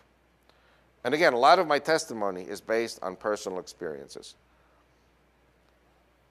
1994, I came here after I finished 3 years in seminary, and I'm watching American TV, and all I can find on American TV, Lorena Bobbitt, Tanya Harding, O.J. Simpson, Elian Gonzalez, Monica Lewinsky, Chandra Levy, Kobe Bryant. This is the Lacey Peterson. And I don't think there's anyone watching this or listening to this program that has never heard of those names. You are going to know those names because the media agenda ramrods it down your throat. You have saturation bombing of these crazy, sicko, sensationalist stories. What you don't hear is what Islam is planning to do to America and what Islam is doing everywhere in the world, because the media is fueled by money. Newspapers, radio, and TV must be paid for by advertising revenues, and it's not the Jews and it's not the Christians who have the money. It's the Muslims who control the banks, the corporations, and the oil companies. So I asked my wife to send me the Jerusalem Post newspapers in the summer of 1994. And 1994, I find a number of articles, which are in my first book, is Fanatic Islam, a Global Threat. 15th of July, the Jerusalem Post reports that Iran is counterfeiting $100 bills. They have found someone in Washington, D.C. they have bribed, and this man in Washington, D.C. has given them the plates, the paper, the ink, the dyes to make perfect $100 bills. Not counterfeits, but the real thing. The Iranians didn't need the money. They were just doing it to destroy confidence in the $100 bill, to destroy the economy of the United States of America. You take out confidence from people in holding dollars. So they went over to the Iraqis. Remember the Iraqis in 1992, 93, 94, under sanctions of the UN. And the Iranians, the erstwhile enemies of the Iraqis, say now to the Iraqis, you too can bribe Mr. Such and Such in Washington, and you will get the plates, the paper, the dyes, and the ink, and you too can print up perfect $100 bills. They're not counterfeits. They're the real thing. So Saddam Hussein now is printing up these $100 bills because he needs the money. So the Iranians are printing, the Iraqis are printing, the Syrians have always been counterfeiting American currency. And a week later, July 22nd, 1994, another article appears in the Jerusalem Post that President Bill Clinton has signed a new order into law creating a new $100 bill, a new currency, so that they can overcome the counterfeiting by people from all over the world. The second article never mentioned Islam, never mentioned Iran or Iraq or Syria. It just said counterfeiting. And I was in the States, and I read the newspaper article, and I said to the Christians in the churches in Florida where I was at that time, have you guys heard anything about a new dollar, a new currency coming out? And it wasn't until 1996, 2 years later, that Americans finally heard that there was a new $100 bill in the offing, and then a new 50, and then a new 20, and then a new 10, and then a new 5. And by the way, now they are coming out with a new 20, and they're coming out with colorful new banknotes because the problem with the counterfeiting is continuing. Anyway, so one of the ways to destroy the American economy is by counterfeiting the U.S. currency. Iran, Iraq, Syria were behind that. Another way to destroy the American economy is to shoot American planes out of the sky. Now, 300 Stingers, I knew this as an Israeli army spokesman. 300 Stingers were unaccounted for in Afghanistan. The CIA attempted a buyback and failed. The Islamic Mujahideen would not return, would not sell back to the CIA the Stinger missiles. They wanted those missiles for the eventual attack on the Christian Satan, America. The idea is, one of the ways to destroy the American economy, counterfeit the money. Another way to destroy the American economy, destroy the aircraft. And one of the things that I knew all along as an Israeli army spokesman was that there will never, ever be a Palestinian state, because the moment there's a Palestinian state, no aircraft will be able to take over land in Israel. So in the 5th 2-hour seminar, which we are doing, I will talk as an Israeli army spokesman, at least formerly Israeli army spokesman. But coming here to America, I think like a terrorist. Because in Israel, as an Israeli army officer, I think like a terrorist. What will the terrorists think up next to attack Israel and to destroy Israel? So here I am in America, driving coast to coast, from New York to Florida, from Florida to Texas, Texas to California, to Colorado, to Washington, to Canada, across Canada, back down to the US. And everywhere I go, I drive by the ends of airways, runways of airports, and sometimes planes take off right over my head, and it's like you can almost throw rocks at the planes because they're right over your head. American airports are sitting ducks. American airports are targets of Islamic terrorism. Now, this was all in 1994. In the summer of 1994, you had a terrible car bombing in Buenos Aires, Argentina, which killed 100 people. And by the way, in 1992, there was another bombing in Argentina, which blew up the Israeli embassy. The bombing in 94 destroyed the AMIA, which is the Jewish Cultural Center. 1993, you had this car bomb in New York City under the World Trade Center. In 1983, you had the bombings of the U.S. Marine barracks in Beirut, which killed 243 U.S. Marines. You had the bombing of the U.S. Embassy in Beirut. All these car bombs, which blow up and kill hundreds of people, these are Islamic car bombs. And in November of 1994, a video appears called The Jihad in America by Stephen Emerson. And I viewed this in San Antonio here in Texas. And I was flabbergasted. Because here, after the attacks of 1993, it became very, very clear that there was an agenda to destroy the American economy, to destroy American aircraft, to destroy the tall buildings in the United States of America, to destroy the World Trade Center. And if at first you don't succeed, try again. The Muslims failed in 1993 in February to destroy the World Trade Center. If at first you don't succeed, try again. The Jihad in America said very clearly, they were quoting the Islamic leaders in America, that they would destroy the World Trade Center, that they would take planes and destroy the planes.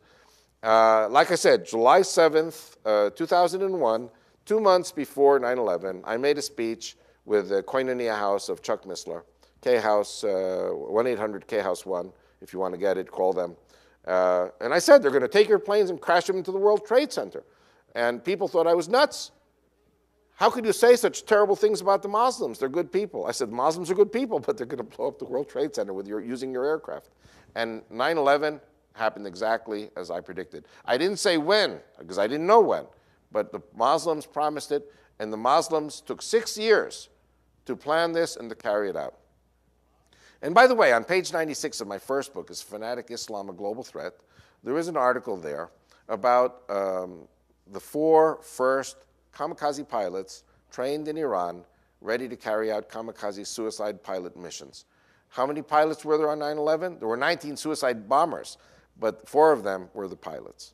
And the 4 pilots were living in the United States 5 to 6 years. When did these kamikaze pilots graduate from their flight school in Iran? In 1995. So we're talking about 6 years. I believe that those 4 pilots were the 4 who flew those planes into the World Trade Center, into Washington, and into Pennsylvania.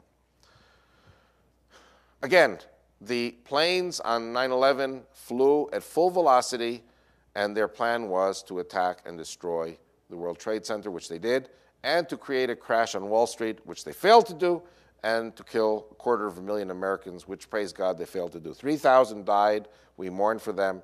But 3,000 dying on 9/11 was actually a miracle from God. It could have been much worse. 1995, an article appears in the Jerusalem Post, and this is also in my book, February 95, that the Islamic terrorists are promising to destroy Wall Street. The U.S. law enforcement beefs up its defense around Wall Street, the FBI, the CIA, the local police of New York, and nothing happens. Because the security was beefed up around Wall Street, the Islamic terrorists could not approach Wall Street. This is February 95. 2 months later, the federal building, the Murrah Federal Building, gets blown up in Oklahoma City. And like I said in an earlier program, I think Christians will not call it spooky. They'll say maybe it was a divine appointment. I was in Tulsa when the bomb went off in Oklahoma City. And that first day, nobody knew what was going on. There were mentions of 3 Middle Eastern men who were seen the first day. After that, it was completely covered up. Everything was stopped. There was no more mention of the 3 Middle Easterners. All the blame was pinned on McVeigh and Nichols. And I recommend to the viewers or listeners of this program to get the video Arlington Road. Go to Blockbusters and order Arlington Road. I won't say any more about it. If you see Arlington Road, then you will understand what happened with McVeigh and Nichols. And we will talk in a few minutes about McVeigh and Nichols. The day after the bombing, the day of the bombing, I get called to CBS News Channel 6 in Tulsa. Nobody in the whole city of Tulsa has an idea about Islam. And my Christian friends volunteered. Here we have Avi Lipkin, Victor Mordecai. He's visiting in Tulsa. They rushed me over to the CBS station, secular news station. And they asked me, do you think that the bombing in Oklahoma City was an Islamic bombing? And I had no proof at that time. But I said, of course it's an Islamic bombing. It has the fingerprints of Islam because nobody else ever does this kind of bombings. It is the Muslims who create massive havoc. We saw it in Beirut with the 243 Marines who were killed in the barracks in Beirut. We saw it with the destruction of the U.S. Embassy in Beirut. 68 people died. We saw it in Argentina with the destruction of the Israeli Embassy in Argentina, where 28 people died. We saw it in New York City with the first failed attack on the World Trade Center, in which 6 people were killed and 1,000 people were injured. We saw it in '94 in Buenos Aires in Argentina, where 100 people died in Buenos Aires. And that's in the summer of '94. And I asked the people in CBS, haven't you seen the Jihad in America, the PBS video by Stephen Emerson?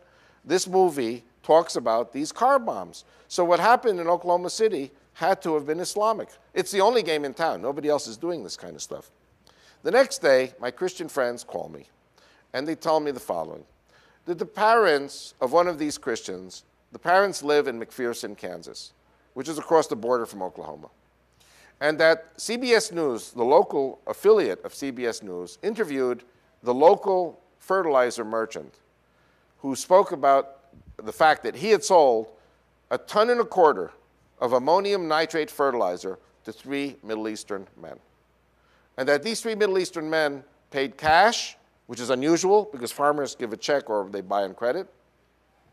And they asked the merchant to package the fertilizer in 80 to 100-pound reinforced paper bags.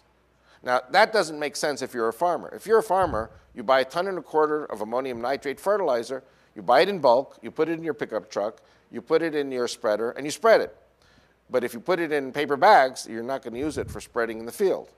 But it does make sense if you're making a bomb because the reinforced paper bags increase the concussion effect of the ammonium nitrate.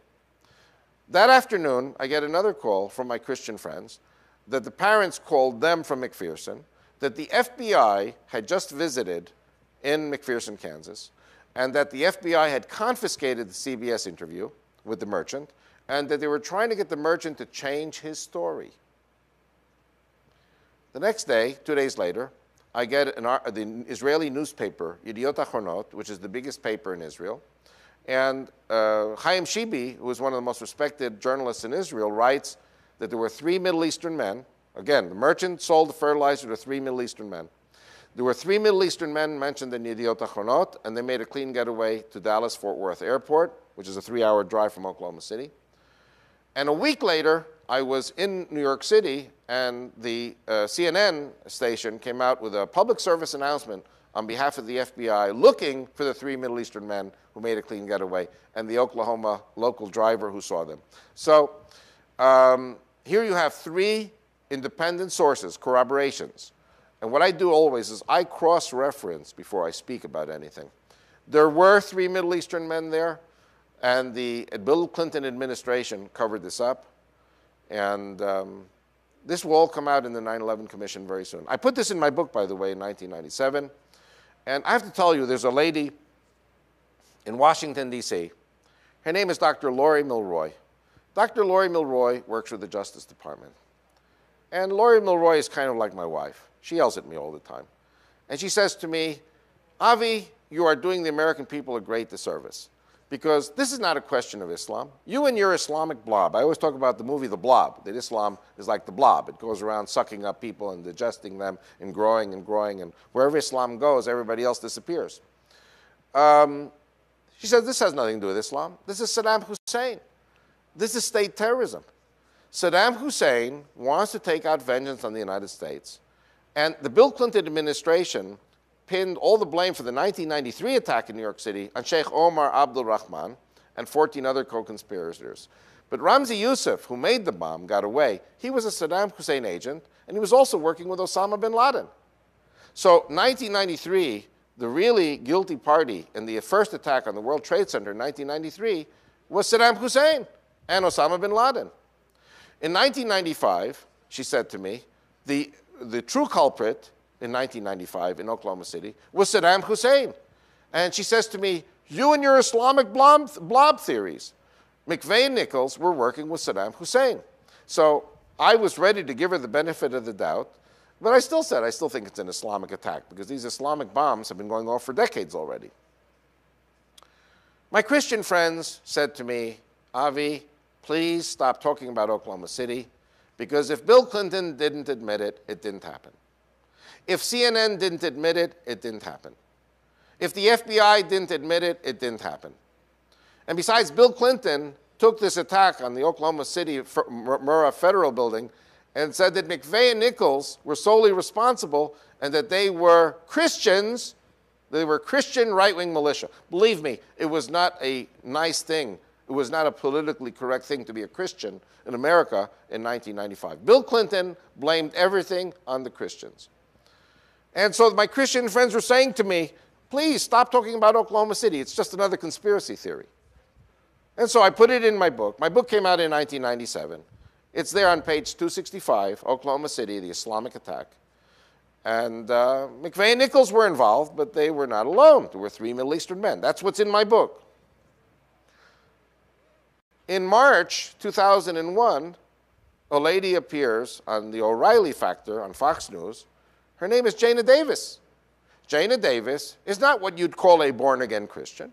I mean, she's an American, she's a Christian, but she's an NBC investigative reporter. And she was assigned to the Oklahoma City bombing.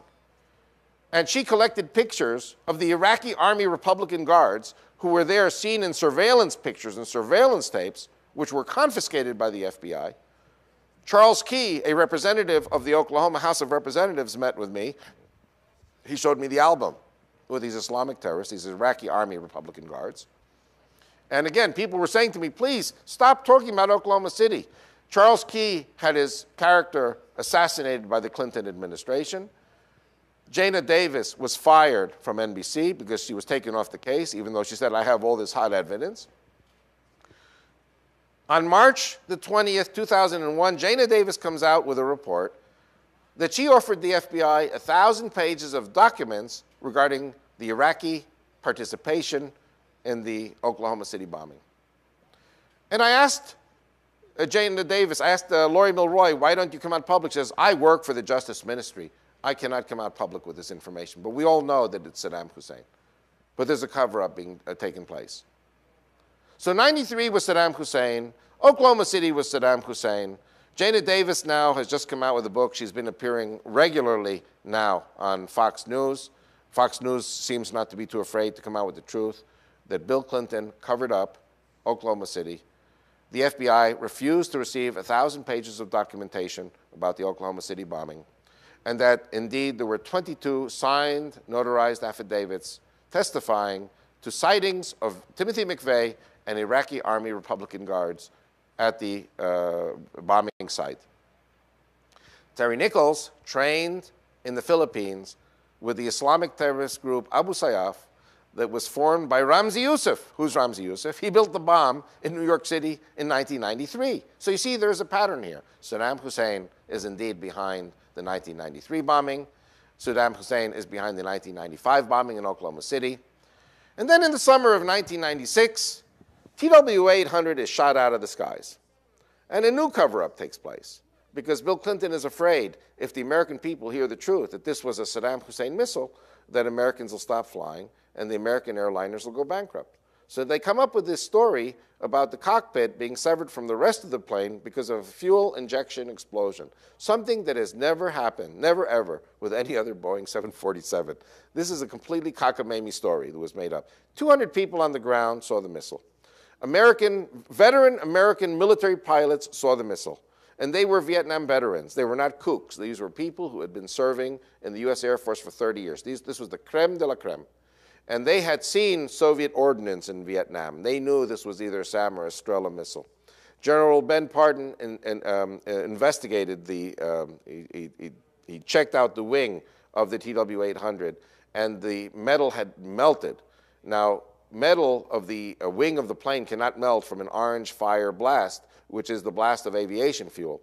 But the wing can melt from a white blast. White heat is much hotter, and that's from the chemicals of an anti-aircraft missile. And Saddam Hussein, the day before, made a speech, and he said, tomorrow is Iraq's Independence Day, and we're going to give the world a big surprise.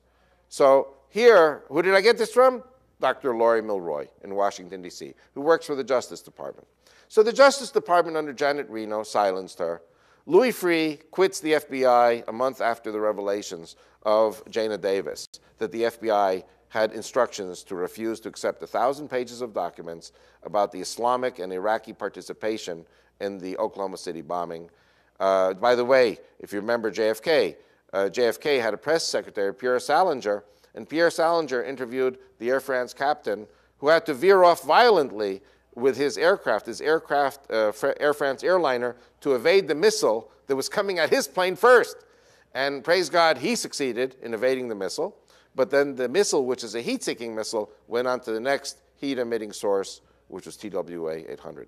So Bill Clinton covers up the first attack in New York City in 1993. Bill Clinton covers up the Oklahoma City attack in 1995. Bill Clinton covers up TW-800 in 1996. All of this because Bill Clinton's strategy was, hey, it's the economy, stupid. And if the American people hear about a boogeyman or something, they're going to go nuts. They're going to panic, and the American economy is going to fail. This is Bill Clinton's thinking. And Bill Clinton developed a new strategy. This appears in the book by Yosef Bodansky, Osama bin Laden, the man who declared war on the United States. And in his book, Yosef Bodansky proves that Bill Clinton paid protection money to Osama bin Laden to carry out his terrorist attacks outside of the United States of America, not on American territory. So when the 2 American embassies get blown up in Africa, that's okay. When the USS Cole gets blown up in the year 2000 in Aden, in the port of Aden in Yemen, that's okay. As long as the American people remain ignorant, and as long as the attacks are not carried out on American soil, ignorance is bliss, and the American people are the happiest people on the face of the earth. This is Bill Clinton's strategy. Enter George W. Bush. You have a born-again Christian, and the deal is off with Osama bin Laden about paying protection money. And 7 months later, you have the destruction of the World Trade Center. The 9/11 Commission is meeting now, and they are, of course, some people are saying that this is going to be an indictment of George W. Bush. But I have to tell you the truth. 9/11 happened because Bill Clinton covered up 93, he covered up 95, he covered up 96, and Bill Clinton, in 8 years, cut the American military in half, quantitatively and qualitatively. And indeed, many Christians, like I said, I'm a private investigator. I've driven around this country. I've been in over 400 churches, and Christians come up to me and say to me, we were in the military, we were fired. We were in law enforcement, we were fired. We were intelligence, we were fired because we were Christians and because we pointed the finger at Islam. We were whistleblowers, and we were fired. If you wanted to keep your job in law enforcement, you had to look the other way and never point the finger at Islam. This was Bill Clinton's strategy. Bill Clinton appointed yes men who refused to see the truth of what was really going on. And unfortunately, George W. Bush inherited a terrible legacy from the Clinton administration. And the people who were running the show when George W. was finally elected and finally got in to office would not allow George W. Bush to know the truth about what was going on with Islam, because they themselves could not see the truth coming at them because of the political correctness of the Clinton era. So now, after 9/11, the President of the United States has to rebuild the American military.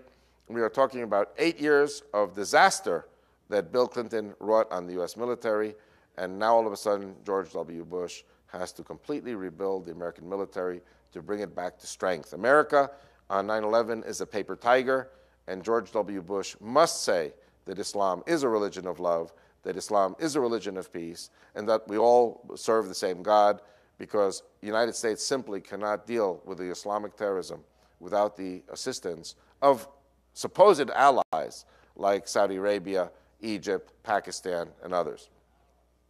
So this is, in brief, a history of Islamic terrorism. My difference with Dr. Laurie Milroy is that now that Saddam Hussein is gone, is the Islamic blob there still or not? So I think that Dr. Laurie Milroy will agree with me that today we are not talking anymore about Saddam Hussein. We're not talking anymore about Islamic State terrorism. And yes, we are talking about the Islamic blob. What I want to do now is to give some examples of other travels that I've done in the United States of America and what Islam is still planning to do. As I mentioned before, I work with a gentleman by the name of Chuck Missler. Chuck Missler has a Christian ministry in Coeur d'Alene, Idaho by the name of Koinonia House. And like I said, I've made some pretty interesting predictions which were on tape with K-House, 1-800-K-House-1. You can get The Legacy of Hate, which was this prediction of 9/11. I am constantly driving around the United States, driving literally, around the United States literally. And I go to Canada too. So many times I go into Canada from Vancouver, go across BC, British Columbia, and I go up to Edmonton and then down to Cranbrook and then back across to Coeur d'Alene. And as I was crossing the border to go to Chuck Missler, this is right after 9/11, it was surreal. You're crossing the border from Canada into the US, into Idaho, and the place basically was deserted. There were no buses, there were no trucks, there were no cars, there were no human beings. I drove across the border from Canada. I didn't see a single soul.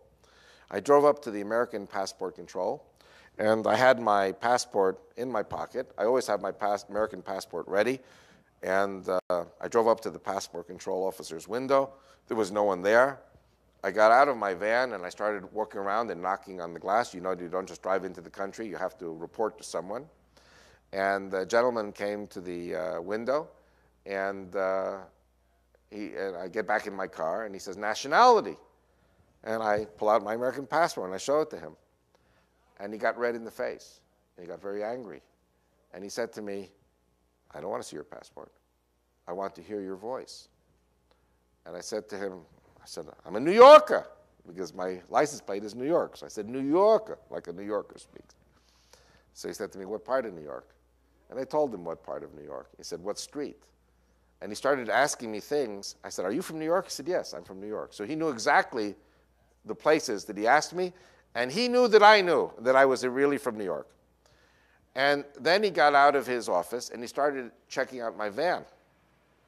And he opened every box in my van, a very thorough inspection. And my books say, "Is fanatic Islam a global threat?" And I have tapes, Islamic threat, Islamic agenda. And he was very nervous again. And he said, "Where are you going?" I said, "I'm going to Chuck Missler in Coeur d'Alene." "Oh," he said, "I'm relieved to hear this. Then I know you're kosher. I know you're okay." I said, "What's the problem? What made you so upset?" And he said to me, "The Muslims are converting blonde, blue-eyed Europeans, especially Germans, to convert to Islam, and then they send them into Canada with false American passports. They give them American license plates, American vehicles full of dynamite, and they turn these German converts to Islam, or Chechens, who are blonde and blue-eyed, or Albanians, or Kosovars, or Bosnians, who are blonde and blue-eyed, and send them into Canada, where the rules are very lax regarding the Muslims, and then bring them across the border into the United States, because they are expecting the United States to profile blacks and Hispanics and Arabs. So what do the Muslims do? They try to outsmart U.S. law enforcement by sending in blonde, blue-eyed Aryans. And that's why I was so nervous," he said to me. And he checked me out very thoroughly. And it's very interesting that a few months ago, Israel enjoyed the visit of John Francofini. John Francofini is the head of what used to be the Mussolini Fascist Party of Italy. And Gianfranco Fini today is considered a right-wing rival, but also partner of Berlusconi. Berlusconi is the Prime Minister of Italy. And Gianfranco Fini came to visit us in Israel. He apologized for the fascist party's role in the Holocaust. And Gianfranco Fini also told us something very interesting in the press conference in Israel. And he said that, if you remember, a few months ago, 20 Italian policemen who were sent to Iraq to restore law and order, 20 Italian policemen died in an explosion by a suicide bomber, homicide bomber. What happened? There was an Italian who had converted to Islam, and he was sent by the Muslims in Italy to Iraq to get into the good graces of the Italian policeman. And once this Italian convert to Islam went back to Iraq and got into the good graces of the 20 Italian policemen, he went to have lunch with them one day, and he was wearing his suicide vest, and when all the men were together eating, he blew himself up. In other words, what do the Muslims do? They take Christians, they convert them to Islam, and then they turn these converts into ticking time bombs and send them into Italy or send them into Iraq to blow up Italians. Or in the case of my crossing the border to Chuck Missler, they take Germans, blonde, blue-eyed people, and send them into the United States to use them as ticking time bombs. I'll give you another example of my private investigation work. My wife and I, and a very, very dear Christian woman who joined us, by the way, a senior IRS official. We're driving around Canada, and we're coming across the border towards Great Falls, Montana. There we are driving on the Canadian highway, and as soon as we enter the American frontier, the American border crossing, we start Highway I-15. And we're crossing the border, and the American Passport Control Officer says, what are your nationalities? So of course, we always tell the truth. I said, I'm an American. And Sandy, this IRS official, is an American. She lives in Buffalo. And my wife, Rachel, she has an Israeli passport, and she was born in Cairo, Egypt. So the moment we said, Israeli passport, Cairo, Egypt, pull over to the side.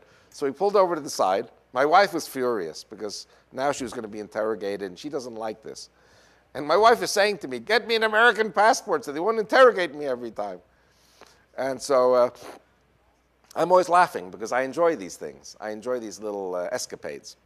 So after the interrogation is over, the American Passport Control Officer is very friendly, and I say to him, hey, what's going on here?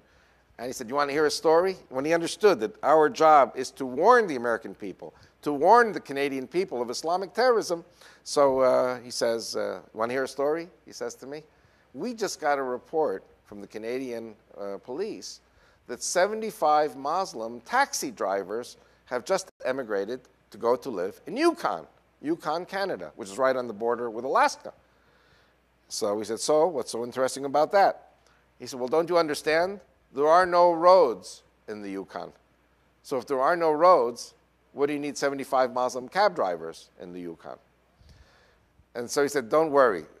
We will be watching them very closely because you have the Canadian oil pipelines and you have the American-Alaskan oil pipelines emptying out in the port of Valdez. Now, I don't know if you guys remember this, but just a few months ago, in January, I think it was, the port of Valdez was shut down because there had been rumors of Islamic terrorist attacks planned for the port of Valdez to paralyze the American oil supplies from Alaska going to the United States of America.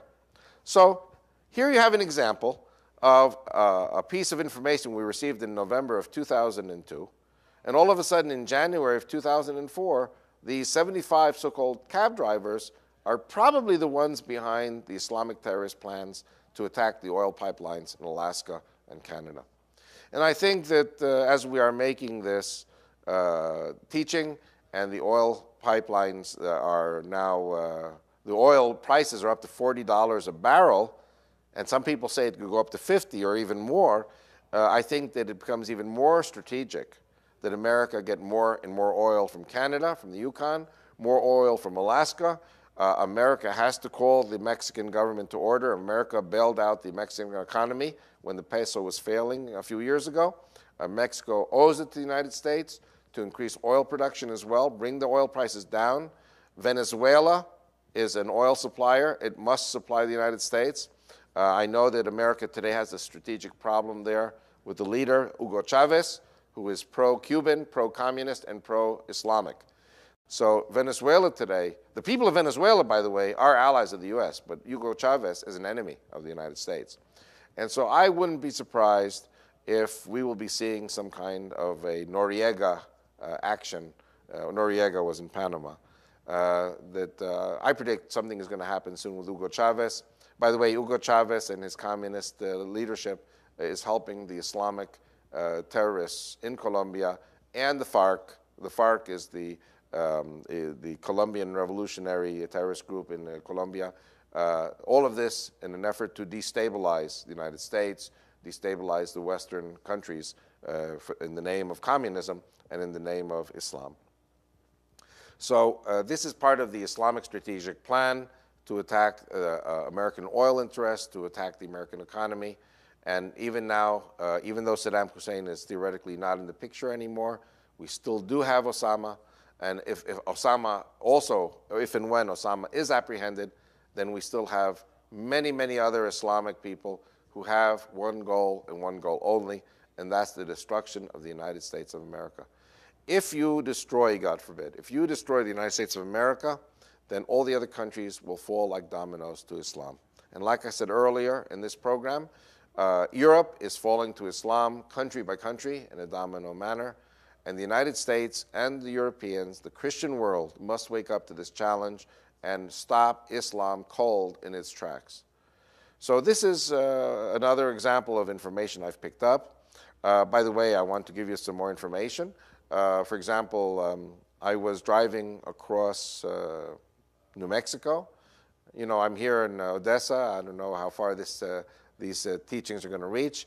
But I'm driving always from Odessa to El Paso and then up to Albuquerque or across on I-10 to the southern parts of New Mexico and Arizona into Los Angeles, or I go up to Denver. And I'm speaking to a group in Alamogordo, and a lady comes up to me and gives me a newspaper article, a very interesting newspaper article about Deming in New Mexico, and about some gentleman who got on a small ambulance plane in a black ninja outfit, and he was saying, "Salama, salama, salama." This is an Arabic word. He must have been an Arab terrorist, and he clunked the pilot over the head with he tried to hijack the plane. He failed. He jumped out of the plane. He ran away. But this was only reported in the local Deming newspaper. Now, why am I talking about this? I don't know if you remember, about 2 years ago, a plane took off from Switzerland and flew south to Italy, towards Milano. And the Italian airspace controller there, the tower controller, was saying to the pilot of this little plane, fly south and fly around the city of Milano to the airport. And instead, the pilot immediately flew straight into the tallest building in Italy, known as the Pirelli Towers. And the plane was basically turned out to be a suicide attack. And you know, people are saying, oh, this Swiss pilot was a businessman who had financial difficulties, and basically he was committing suicide. Now, his son and his wife said none of this is true, because he had financial difficulties. The man who he was suing, who had absconded with millions of his dollars of his money, was going to lose the case, and he was going to get his money back. He was not suicidal. And what I suspect happened was kind of like what happened in Deming, that the security was lax at this private airport in Switzerland, and an Islamic suicide bomber got on the plane, clunked this Swiss pilot over the head. The plane was already in the air, and relatively simple to fly the plane, crash it into the Pirelli Towers. Now, the question is why? Why would an Islamic kamikaze pilot want to crash a plane into the Pirelli Towers in Milano? And the reason is very simple. Berlusconi, the Prime Minister of Italy, comes out and makes a speech, which is in my third book, Islamic Threat Updates Almanac number 1, 5762. And Berlusconi says, Christianity will always defeat Islam because Christianity is a superior system to Islam. Now, he said that, and the Muslim world went crazy. And Amr Musa of the Arab League, the Egyptian leader of the Arab League, said this is a horrible mistake that he said that. And to make a long story short, I think that the crashing of the plane into the Pirelli Towers, this is my theory. It has not been confirmed in any of the media, talking about conspiracy theories, that this crashing of this Swiss private plane into the Pirelli Towers was the Italian equivalent of the World Trade Center attack, because the Pirelli Towers are the highest buildings. The Pirelli Tower is the highest building in all of Italy. And this was in vengeance for what Berlusconi said about the superiority of Christianity over Islam. Islam has a plan for Europe. And by the way, last August 2003, my wife and I, Rachel, spoke in Switzerland. We spoke in 7 cities. And the Muslims came up to us after the meetings and said to us, the Europeans colonized us for centuries, and now we Muslims are colonizing Europe. And we will win. We will take over Europe. So this is something that even today in Europe, many people don't recognize it, but more and more people are beginning to recognize it, that Islam is on the march in Europe. The New York Times recently came out with a report that Islamic leaders in Europe are now openly saying that Islam will conquer Europe. In America today, Islam, I would say, is anywhere between 15 to 20 million people. In other words, a little less than 10%, but Austria is 20%, Gibraltar 25%, France 17%, England 10%. More than 50% of the people under the age of 18 in Belgium and Holland are Muslims. So Islam, at this moment, is marching to victory in Europe. Islam, at this moment, is marching to victory in the United States and Canada. And the only answer to this is a Christian revival. And I want you to know, a lot of Christians say to me, and I'm going to repeat this in the next, the 4th and the 5th messages. A lot of Christians say to me in Christian churches, we are Christians, we love God, we love the Bible, we love Christ, and we love Israel and the Jewish people. And we are ready to give our lives for Israel and the Jewish people. And my answer to that is, I'm a Jew, I have some scales still on my eyes, but I'm madly in love with the Christians, and I realize that without the Christians, the Jews don't have a chance. Israel doesn't have a chance. And Islam, God forbid, will win unless there is a Christian revival. And when I say Christian revival for Israel's survival, which is the name of my second book, Israel's survival means Christian survival, because the Christians are grafted into the Jews.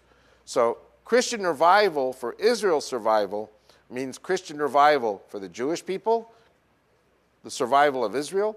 But Christian revival for Israel's survival also means Christian revival for Christian survival. And Jerusalem is a city that belongs to the Jews and to the Christians. Messiah, who is a Jew and speaks Hebrew, is coming or coming back a second time to Jerusalem to deliver the world from Satan, Islam, Allah. He's coming to bring the world into the millennium of peace. This is the Messiah that the Jews and the Christians have been waiting for. And I think it's going to happen very, very soon. I wanted to conclude in the next few minutes with a number of quotes from the Jihad in America video. And again, I recommend that people who would like to get this video, again, a video that was suppressed by PBS, suppressed by the Clinton administration, suppressed by the Islamic agenda in Washington, D.C. This video is available from my website, vicmord.com, vicmord.com, as well as other videos, audio CDs, and DVDs that I have. And get the Jihad in America video and watch it, I would say, 30 times. And I'm going to give you some quotes in the remaining minutes. We spoke about Islam as a religion of the sword. Abdullah Azzam, a former Palestinian terrorist leader who was in Afghanistan, and he was in America preaching. These are excerpts from meetings on American soil. Abdullah Azzam gets up and he says, the word jihad means one thing and one thing only, fighting with the sword. And he used this motion, chopping off of arms and limbs. And this brings us to the chapter 2, verse 216 of the Quran that I mentioned before, that the word there in Arabic is uqtul. Uqtul means slaughtering with the sword is obligatory upon you, O Muslim. And even though you might not like to slaughter with the sword and you might think it's not good for you, Allah knows that slaughtering with the sword, chopping off arms and limbs, is good for you. So this is something that's in the video. Faiz Azam, a cousin of Abdullah Azam, speaks in Atlanta in 1991. And he says, the religion of Allah, may he be praised, requires scalps. There must be martyrs. There must be widows. There must be orphans. Blood must be shed. Arms and limbs must be cut. And blood and limbs must be spread everywhere so that the religion of Allah will stand on its feet. So again, I have to emphasize that for me, Islam is a satanic cult. It is a terrorist faith. And it will not stop until it is stopped. In this fourth and fifth seminar, I'm going to talk about the one world government in bed with Islam, the one world government riding the dragon, the harlot riding the dragon. In the fifth session, I will talk about the end time scenario and the war that I'm very afraid to say is coming to the Middle East. I wanted to conclude with a quote from the Jihad in America video. Sheikh Abdulaziz Ude is speaking in the McCormick Hotel in Chicago, Illinois, on the 30th of December, 1990, just before Desert Storm. And he says, the religion of Allah, may he be praised, teaches that now Allah is bringing back the Jews in large groups from all over the world to Palestine, to their mass graveyard, where the promise will be kept and destiny will be realized upon the Jews. In other words, the Islamic viewpoint, as I mentioned in the first seminars, is that on the day of judgment, all the Jews must die. Jerusalem must be destroyed, must be turned into a graveyard. The Messiah, who is a Jew and speaks Hebrew, must never, ever be able to stand on the Mount of Olives, because this will prove that the Quran is a false book. This will prove that Allah is not the true God. And therefore, the Jews and the Christians and even the Palestinian Muslims must be nuked. Israel must be completely destroyed to prove that Allah is the true God and that the God of Abraham, Isaac, and Jacob is the lesser of the gods, that Allah is the true God. We will be talking in the future about Islamic plans. This will be in the last seminar about Islamic plans to annihilate Jews in the future, in America, in Canada, in Europe, as part of the end time scenario. So this is really all part of this terrorism agenda. In the next session, we will talk about the leadership of the United States, Republicans and Democrats together, who are part of the oil corporations, the banks, the international conglomerates, the one world government, and how they are in bed together with Islam. They are the harlot riding the dragon, intent on serving the devil. And whoever drinks of the cup of the devil cannot drink of the cup of the Lord. And again, as usual, I want to bless you. May the Lord bless thee and keep thee. May the Lord cause his countenance to shine upon thee, be gracious unto thee, and may the Lord turn his face unto thee and grant thee peace. Amen.